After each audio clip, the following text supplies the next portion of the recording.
Muy buenas, muy buenas tardes tengan ustedes. Hoy vamos a ver el comercio.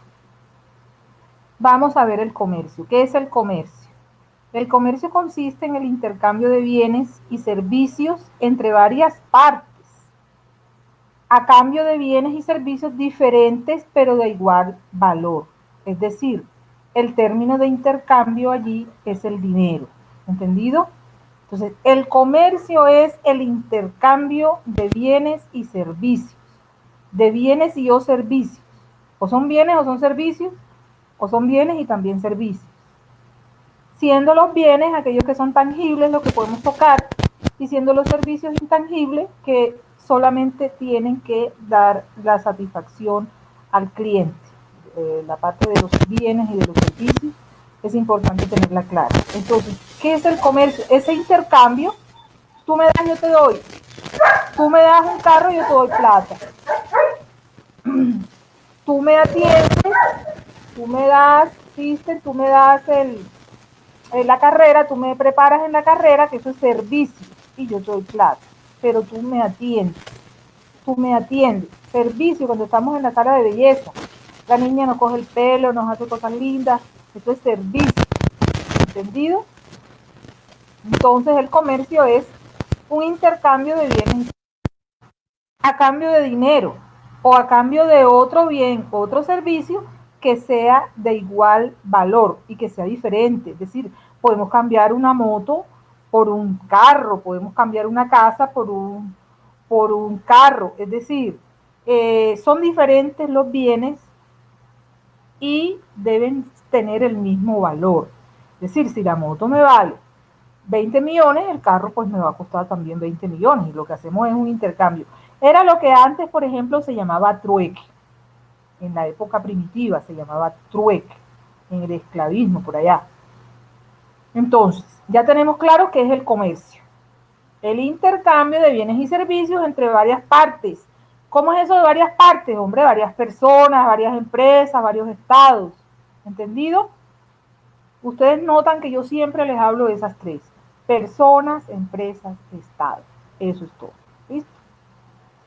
Entonces el comercio es el intercambio, como ya lo habíamos dicho. El comercio es el intercambio ya de bienes y servicios entre varias partes. ¿Sí? Entre varias partes. A cambio de bienes y servicios diferentes de igual valor. Ya tenemos la definición. Entonces, la creación del dinero como herramienta de cambio. ¿Qué es eso de herramienta de cambio? Ve, el dinero es el que nos sirve para hacer el tipo de intercambio. Los términos de intercambio se manejan a través del dinero. ¿Sí? Entonces, la creación del dinero como herramienta de cambio ha permitido simplemente el comercio, facilitando una de las partes, facilitando que una de las partes entregue a cambio dinero, plata, en vez de otros, como ocurriría en el trueque. Acuérdense que el trueque era una mercancía por otra mercancía. El comercio consiste gracias a la división del trabajo, gracias a la división del trabajo. Se dividieron las actividades, ¿ya? Y entonces apareció el comercio. Si no se hubieran dividido las actividades, el comercio no hubiera aparecido. Entonces, el comercio existe gracias a la división del trabajo, la especialización y a las herramientas fuentes de los recursos. Dado que la mayoría de personas se centran en un pequeño aspecto de la producción, necesitan comerciar, es decir, si tienes una fábrica, estás produciendo zapatos, tú tienes que comerciar los zapatos porque si vas a producir y no los vas a vender, ¿para qué los produces? Entonces, después de la producción aparece la comercialización, aparece el comercio. ¿Sí? Bien. Entonces, se necesita comerciar con otros, con otras personas, con otros países, con otras empresas, para adquirir bienes y servicios. Nosotros vamos a comerciar. Vamos a comerciar cuando estamos vendiendo un producto que nosotros lo hacemos, estamos haciendo cremas y tenemos que comerciarlas. ¿Cómo es? Tenemos que venderlas, tenemos que sacarlas al mercado, darlas a conocer, ponerles la parte de la publicidad, que la gente sepa, para que la gente conozca cuáles son las bondades del producto para que lo puedan comprar. Bien, el comercio existe entre diferentes regiones, principalmente por las diferentes condiciones de cada región. Cada región es diferente. Fíjate, nosotros tenemos, por ejemplo, aquí la región costera, la región de la costa Caribe. Se llama así porque pues tenemos el mar Caribe ahí. Entonces esta es la costa, los 7 departamentos que conforman la costa Caribe. Entonces nosotros tenemos unas ventajas y unas desventajas. Ustedes saben que nosotros tenemos este clima, como estamos a nivel del mar y del Río Grande de la Magdalena, nosotros tenemos un clima que es bastante caluroso, ¿sí? Mientras que hay otras regiones que tienen muchos metros sobre el nivel del mar y entonces ya tienen un clima más suave, más templadito y hasta clima frío. Por ejemplo, Bogotá, fíjate que es una ciudad que está arriba, 2000 y pico de metros sobre el nivel del mar y es una ciudad fría. Las regiones son diferentes. A ver, como las regiones son diferentes, entonces los tipos de productos que la tierra da serán diferentes. ¿Ya? Las naranjas, ¿dónde producen? Las naranjas no producen en clima frío, en clima templadito que la naranja produce. Sí, hay unos productos del clima. En este clima se produce, fíjate, hay unos productos que son de clima frío. Esos productos de clima frío, ¿ya? Se intercambian con los productos de clima cálido o clima caliente. ¿Entendido? Que les quede claro esta parte. Entonces, el comercio existe entre las diferentes regiones principalmente por las diferentes condiciones de esa región. Unas regiones pueden tener ventajas comparativas sobre un producto, promoviendo su venta hacia las otras regiones. Fíjate tú, nosotros, por ejemplo, producimos café. Aquí por Santa Marta, por ahí se produce un café especial. A pesar de que nuestro clima pero es que de Santa Marta, acuérdate que en Santa Marta tenemos los picos Colón y Pico Bolívar. Es decir, Santa Marta tiene una montañita y en la falda de esa montaña se está sembrando un café especial. Vamos a ver los tipos de comercio entonces. Vamos a ver los tipos de comercio. Los tipos de comercio. Vamos a ver los tipos de comercio, por favor. Se puede distinguir el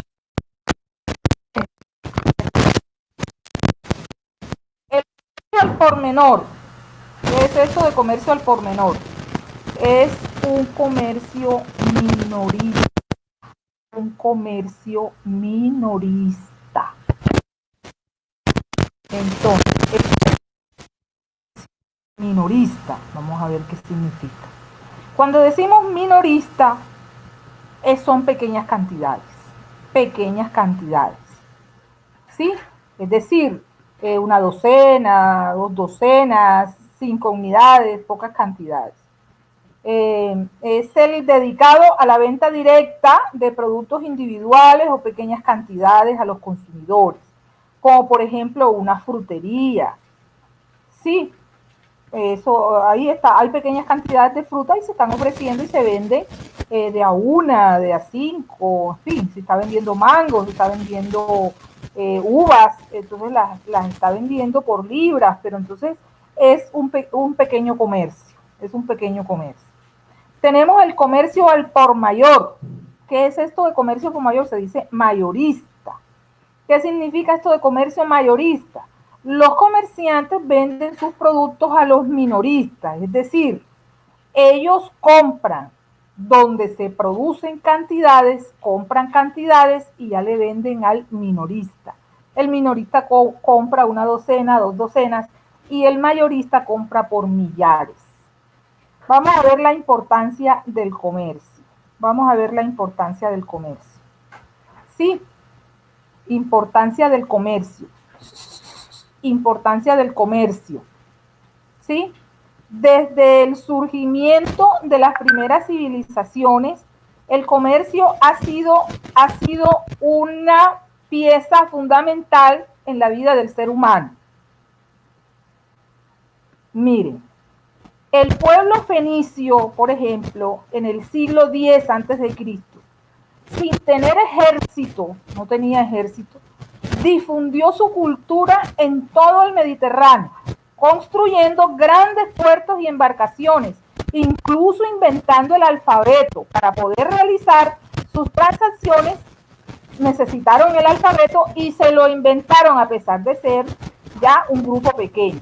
Estas primeras exploraciones comerciales revolucionaron las relaciones entre los territorios.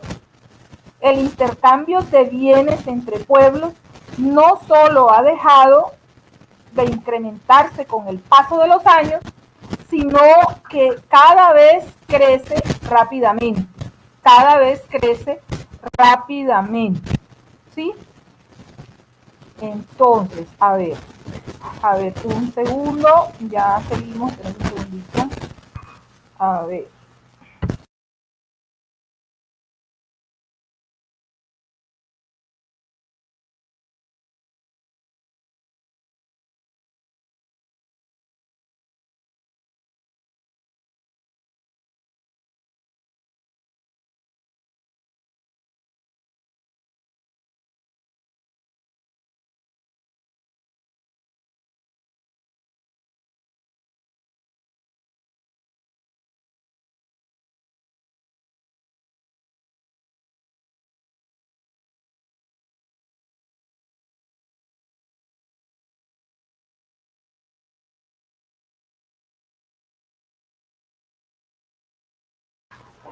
A ver, entonces seguimos a ver aquí con el comercio. Entonces, miren, les decía que el comercio crece cada vez más rápido por las relaciones, por la globalización, ¿verdad? La forma en que se produce también ha evolucionado. Ahora se produce con más velocidad a través de la tecnología. Desde los vendedores ambulantes hasta la globalización y las grandes corporaciones del siglo XXI. En los últimos años se está produciendo una nueva revolución en el comercio, gracias al desarrollo de las nuevas tecnologías.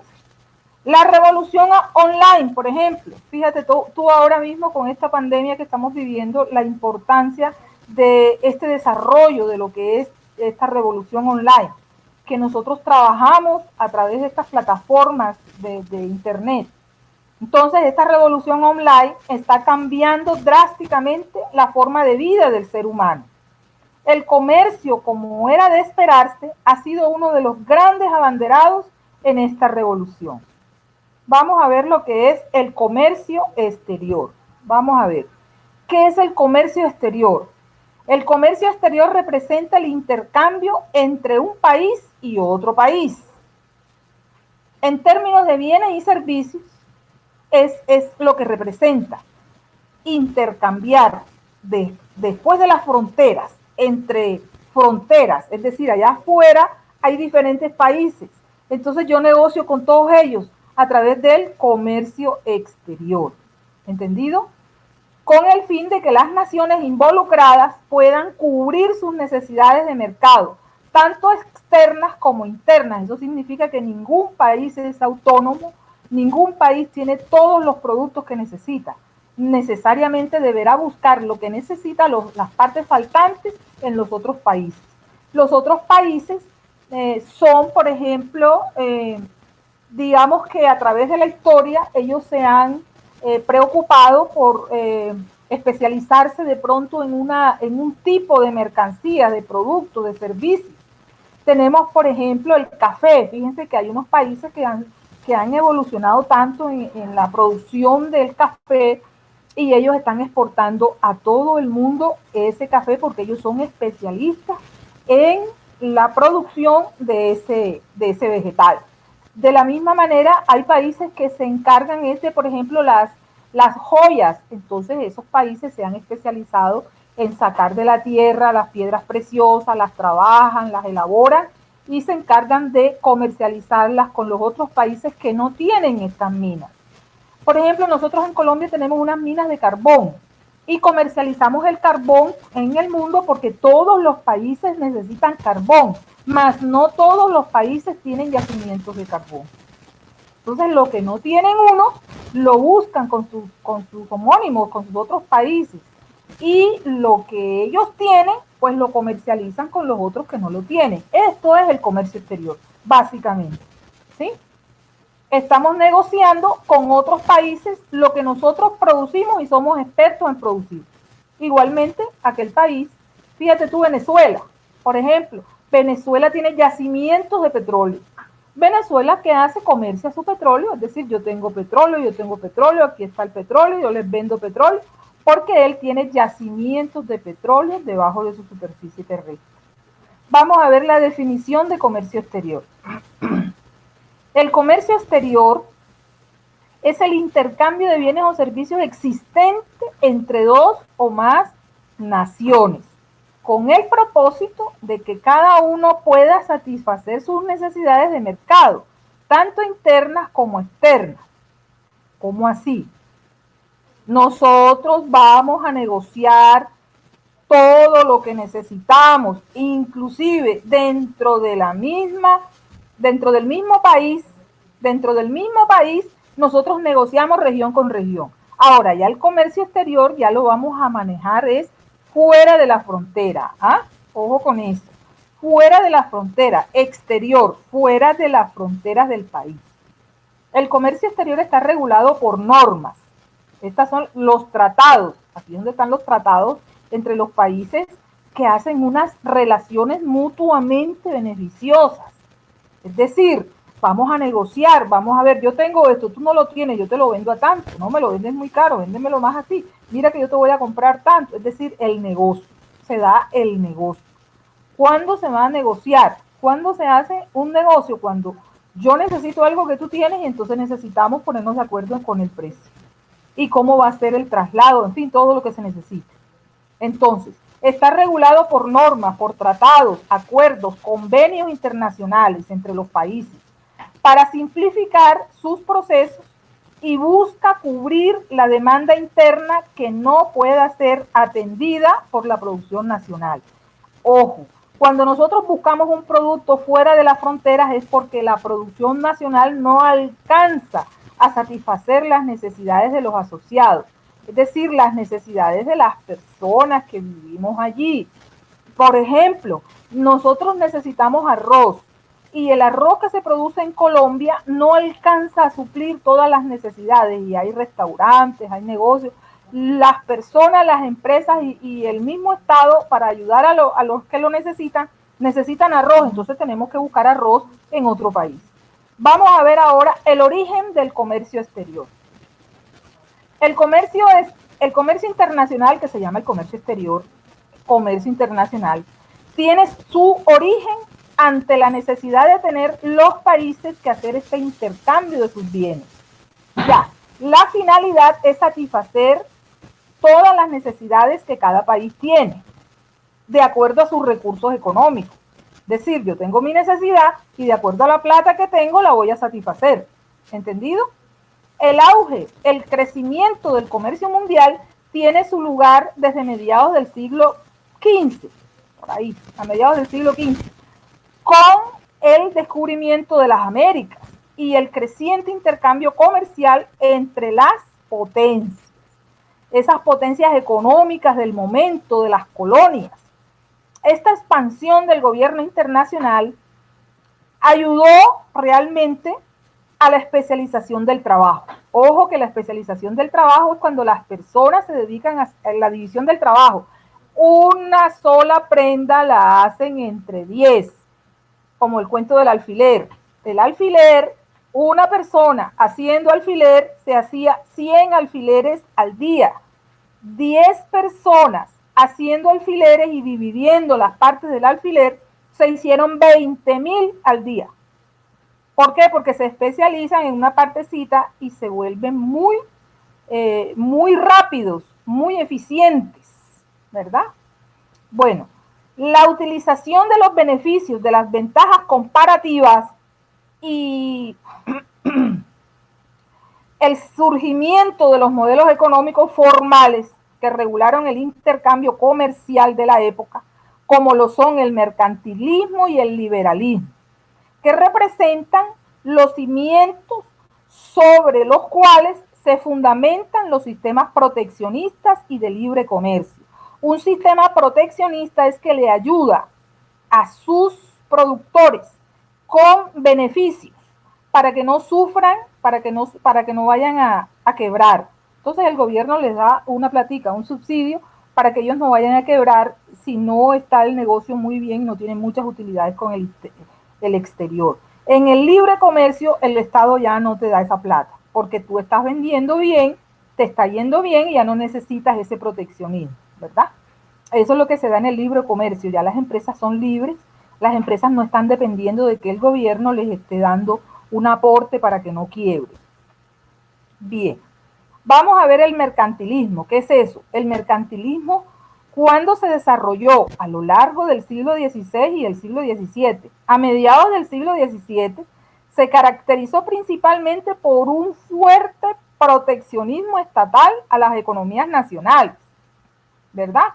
Les explico, eso es que el gobierno de Colombia, a nivel de ejemplo, le da una plata a los productores de café.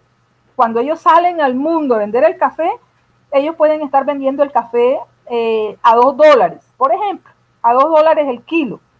Ese precio no les sirve, quiebra a las empresas. Entonces el Estado dice, yo te pago los mismos 2, para que tú hagas cuenta como si lo vendieras a 4, ¿sí? Y sigue con ese negocio hasta que mejoren los precios del café en el mercado. Les estoy dando ese ejemplo para hacerme entender, ¿verdad? El proteccionismo estatal en las economías nacionales, la acumulación de oro, de plata como fuentes de poder, es decir, acuérdense que el viejo mundo desplumó, por así decirlo, a las Américas de todas las piedras preciosas, especialmente el oro que nosotros teníamos en esa época acá. Todo eso se lo llevaron para allá, para España, se lo llevaron para Europa, no solamente España. Aquí vino todo el que tenía plata en la época, que tenían el dinero, aquí vinieron y hicieron de las suyas aquí en América y se llevaron nuestras riquezas, ¿sí? El concepto de economía nacional a través del incentivo de las exportaciones y restricciones a las importaciones, ¿qué es eso? Hombre, exporten, vendan afuera de la frontera y lo que tenemos dentro nosotros ya vamos a producir lo más que podemos aquí que necesitemos para no estar gastándonos los dólares que nos entran con la exportación.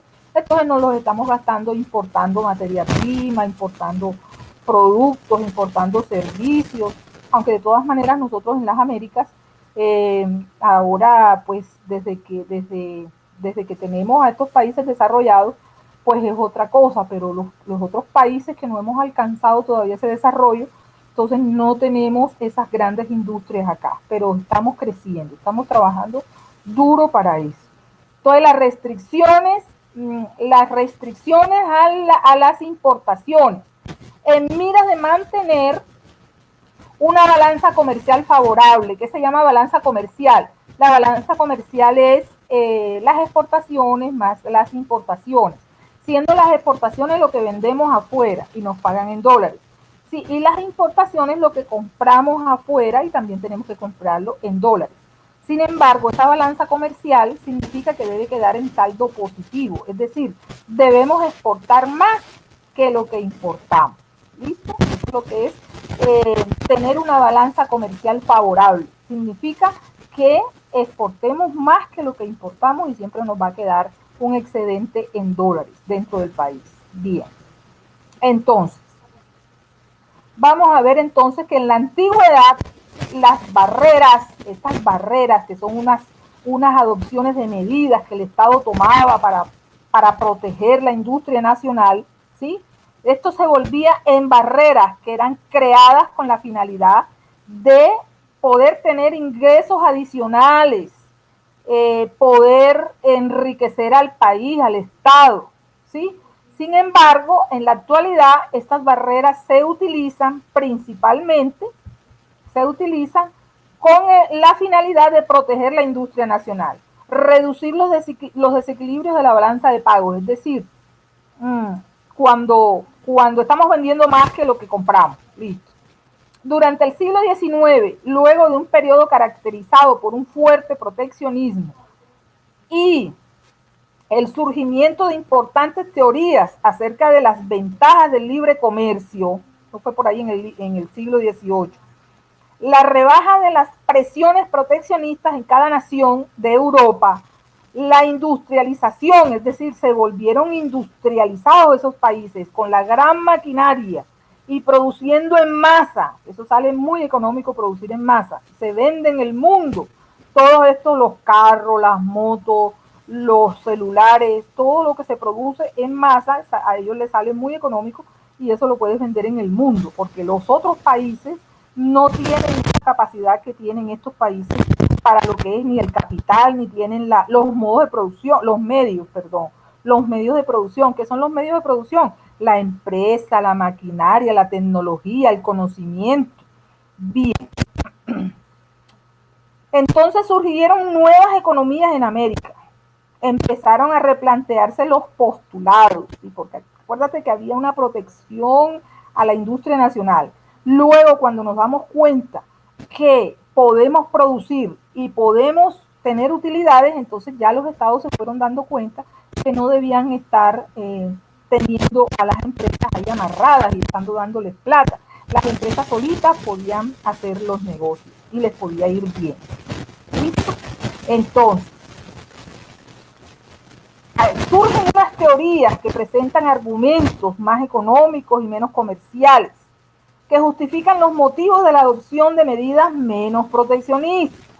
No obstante, las grandes potencias mantuvieron discretamente la protección de las industrias en crecimiento y la protección de la industria bélica y agrícola. Bélica, guerra. Eso significa, estaban haciendo aviones, estaban haciendo balas, estaban haciendo armas de destrucción masiva, y también la parte agrícola. ¿Qué significa? El maíz no es un maíz, y el maíz que producen en Estados Unidos no es un maíz como el nuestro. Ese es un maíz que está, es un híbrido, un maíz que está grande, que está jugoso. ¿Por qué? Porque ya le han hecho un estudio y lo han cruzado, le han hecho otras cosas y lo han mejorado y tienen más proteína, más minerales, más, es decir, sirve más para alimentar al ser humano, porque ya tiene trabajo, ya tiene tecnología agregada, tiene valores agregados. El liberalismo, modelo económico basado en la premisa de la completa libertad de los factores económicos, la completa libertad de los factores económicos produciría el mayor beneficio para cada individuo y la sociedad. El liberalismo. ¿Qué dice el liberalismo? Que el mercado se maneja solito, que no necesita que el Estado meta mano, ¿sí? Que las personas que pueden producir, que produzcan, que de todas maneras eso que producen se va a vender, porque está produciendo para satisfacer las necesidades de las personas, ¿no? De las empresas, de los estados. Entonces, el señor Adam Smith, a través de su obra La riqueza de las naciones, la valiosa contribución de David Ricardo, que son los padres de la economía, y la teoría de la ventaja comparativa y los aportes significativos del resto de los economistas clásicos, ¿verdad? Con esa teoría de las ventajas competitivas. Ventajas competitivas. ¿Qué es una ventaja competitiva? Alguien te da más que el otro. Y el que da más tiene una ventaja competitiva sobre el otro. Por ejemplo, las dos tiendas están vendiendo las mismas cosas. Sin embargo, están vendiendo zapotes o están vendiendo aguacates. Esta vende aguacate y aquí también vende aguacate. Oye, pero los aguacates de una, que aguacates tan grandes, tan jugosos, deliciosos y valen lo mismo que la del otro. Y la del otro, el aguacate vale 2,000 pesos y el aguacate está más pequeño y está así como, bueno, sí, como raquítico, podríamos decir. Mientras que el aguacate del otro señor está así, gordito, jugoso. Entonces los aguacates del señor son mejores y están al mismo precio, lo que significa que esta tienda con los aguacates está manejando una ventaja comparativa. Otro ejemplo de ventaja comparativa. Este señor de la tienda tiene a los hijos y unos sobrinos que tenía por allá en el pueblo, y los pelados se vinieron a pasar una temporada acá, y entonces él se compró unas bicicletas y tiene el servicio de teléfono. Entonces las personas llaman a esa tienda para que le lleven las cosas a la casa. Y van los pelados en la bicicleta y le llevan las cosas a la casa. Y no le cobran más. No le cobran ese servicio. Mientras que las demás tiendas no hacen eso. Entonces la tienda que está haciendo los domicilios gratis tiene ventaja comparativa sobre las que no tienen ese servicio. ¿Estamos claros? A esto es una ventaja comparativa. Ofreces más por lo mismo. Ofreces más por lo mismo. Y entonces la gente va allá donde le dan más por la misma plata, normal, ¿verdad? Bien, eso es lo que se llama ventaja comparativa. Los principios en los que se fundamentó el liberalismo fueron la división del trabajo, la maximización de utilidades, la división del trabajo. Recuerde que cuando hablamos de división del trabajo es que hacían el zapato, cada obrero hacía el zapato completo. Eso de la división del trabajo significa que ya 10 obreros hacen el zapato. Ellos hacen el zapato por partes. ¿Listo? Bien. Maximización de utilidades. ¿Qué es eso? Hombre, ganaban más. Ellos están ganando más. Disminución de los costos. Le costaba menos producir. Le salía barato. A precio de huevo, se dice. El mercado como un sistema natural y autorregulado. Autorregulado, el mismo mercado se regulaba. El mismo mercado, la gente pedía cosas y el que escuchaba que se estaban necesitando estas cosas las producía. Entonces el Estado se regula. Él solito, sin la necesidad de que entre el Estado, la mano del Estado. ¿Sí? Entonces, en el liberalismo se plantean importantes temas no considerados por el mercantilismo con respecto al comercio internacional. Se planteó, por mencionar algunos, que existe un alto costo en la protección y la completa autosuficiencia, que existen leyes que regulan la asignación internacional de recursos y que definen qué bienes exportar y qué bienes importar y las condiciones de ese intercambio. ¿Verdad que sí? Bien. Vamos a ver las teorías, por ejemplo, del comercio internacional. ¿Cierto? Aquí tenemos unas teorías. Vamos a ver esas teorías cuáles son. Tenemos el marco institucional y legal del comercio exterior. Espérate un segundo. Espérate un segundo. Vamos a ver cuáles son esas teorías. Vamos a ver cuáles son esas teorías. Aquí tenemos, por ejemplo,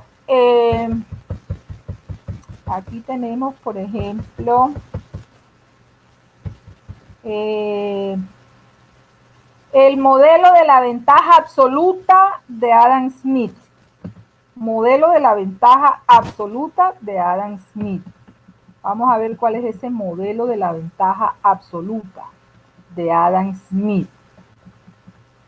Este señor Adam Smith tiene la teoría de que el comercio internacional tiene sus raíces en la obra, allí en la obra de su libro. De la mano del autor, él, por ejemplo, defiende la poca regulación del comercio. Dice que el Estado no debe intervenir en mayor medida. Propone que el comercio internacional se regula solo con la oferta y la demanda, es decir, ¿qué necesitan? Y nosotros lo exportamos. Nosotros satisfacemos la demanda de los mercados. Si necesitan, nosotros lo hacemos y se lo vendemos. No necesitamos que entre el Estado a decir cuánto vamos a producir, qué vamos a producir, a cómo lo vamos a vender. No se meta en eso. Si lo piden, nosotros lo hacemos y se lo vendemos. ¿Listo? La oferta y demanda. Adam Smith, pensaba que las mercancías se producían en el país donde el costo de producción fuera más bajo. Es decir, a la mano de obra era barata, los insumos se producen en grandes cantidades y también salen baratos. Entonces, este país debe especializarse en producir ese artículo porque le sale barato producirlo y eso es lo que va a vender fuera del país. Esa es la teoría del señor Adam Smith. Ahora, también él habla, por ejemplo, de una ventaja que da los factores productivos.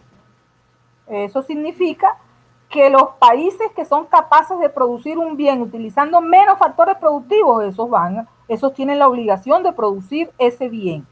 Porque si utilizan menos factores productivos, menos tierra, menos capital, menos personas, menos conocimiento y menos tecnología. Ellos gastan menos factores productivos y por lo tanto les va a salir muy económico ese bien y eso es lo que ellos van a vender. Esa es la teoría de Adam Smith. Vamos a ver lo que dice el señor David Ricardo. Él tiene una teoría que se llama la ventaja comparativa.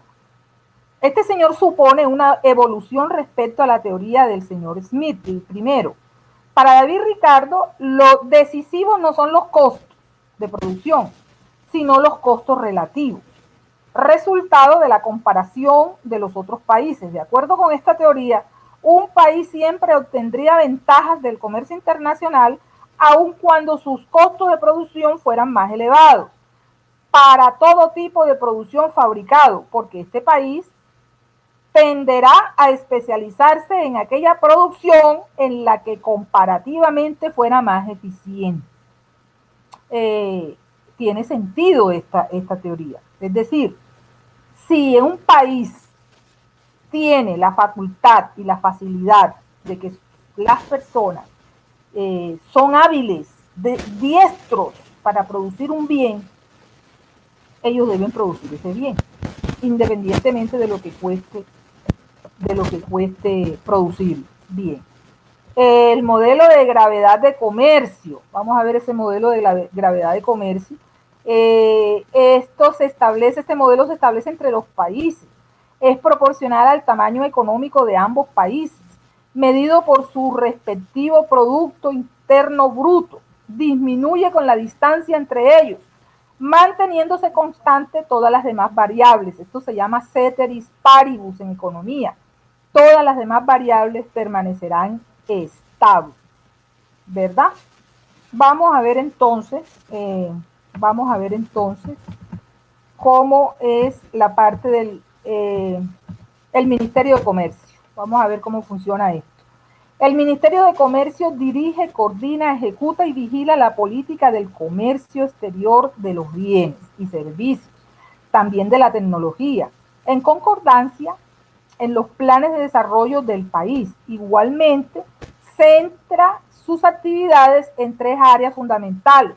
Son las negociaciones internacionales, el análisis de la evolución del comercio exterior colombiano y el apoyo al sector exportador. El ministerio es líder en el proceso de crecimiento del sector externo, trabajando en coordinación con los sectores productivos del país, cuyo buen desempeño resulta indispensable para la mayor participación de la actividad exportadora en el crecimiento económico nacional. Vamos a ver qué es el Bancoldex, Banco de Comercio Exterior S.A., Bancoldex. Es un establecimiento de crédito encargado de promover y financiar al sector exportador. Se encarga nada más de los exportadores, les ayuda, les presta plata. Su misión es contribuir a que la expansión sostenida y la creciente competitividad que hay ahora mismo con esta globalización de las exportaciones sea en realidad y que a su vez sustente el ideal que se plantea en el Plan Nacional de Desarrollo. Cambio para construir la paz. Por esta razón, realiza su labor de manera conjunta bajo las políticas del Ministerio de Comercio Exterior de Colombia. Como el banco de segundo piso, sus operaciones de redescuento, ofrecen un esquema de financiación integral que facilita todas las acciones necesarias en las etapas de producción y comercialización de los bienes y servicios que se van a exportar, que se van a mandar al exterior. Proexport en Colombia. ¿Qué es este Proexport? Esta entidad promueve las exportaciones colombianas, brindando apoyo y asesoría a los empresarios nacionales en sus actividades de mercado internacional, mediante servicios que facilitan el diseño y ejecución de un plan exportador.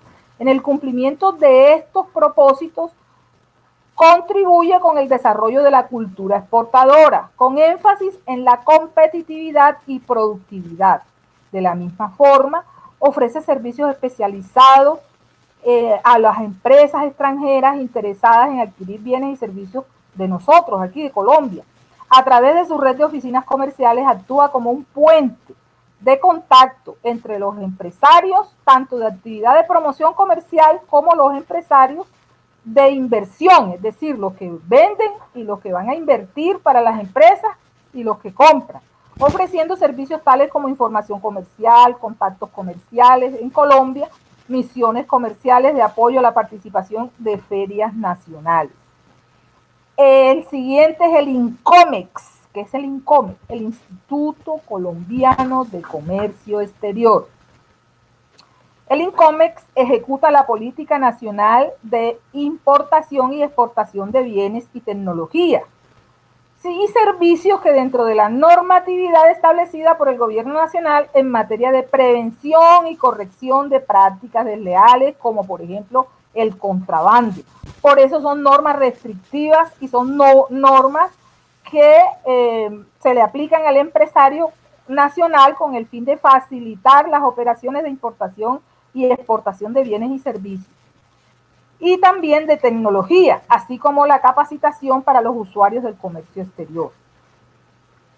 Coinvertir es la agencia colombiana que promociona los sectores y proyectos específicos, ofreciéndoles una asistencia tanto jurídica como económica para los inversionistas extranjeros. El trabajo de esta agencia se realiza en estrecha coordinación con el Ministerio de Comercio Exterior y otras entidades relacionadas con aspectos específicos que afectan la inversión. Bien, vamos a ver la parte esta de lo que es el Banco de la República. ¿Qué es lo que hace el Banco de la República? Vamos a ver. El Banco de la República de Colombia es el Banco Central y se encarga de las políticas monetarias, cambiarias del país. En materia cambiaria, Colombia cuenta con un mercado libre, este mercado libre, es manejado por los intermediarios financieros, cuya oferta y demanda de divisas determina el nivel de la tasa de cambio. Espero que todo lo que les he comentado aquí les sirva para poder realizar las actividades de práctica, como la actividad o el taller número 1. ¿Entendido? Bien.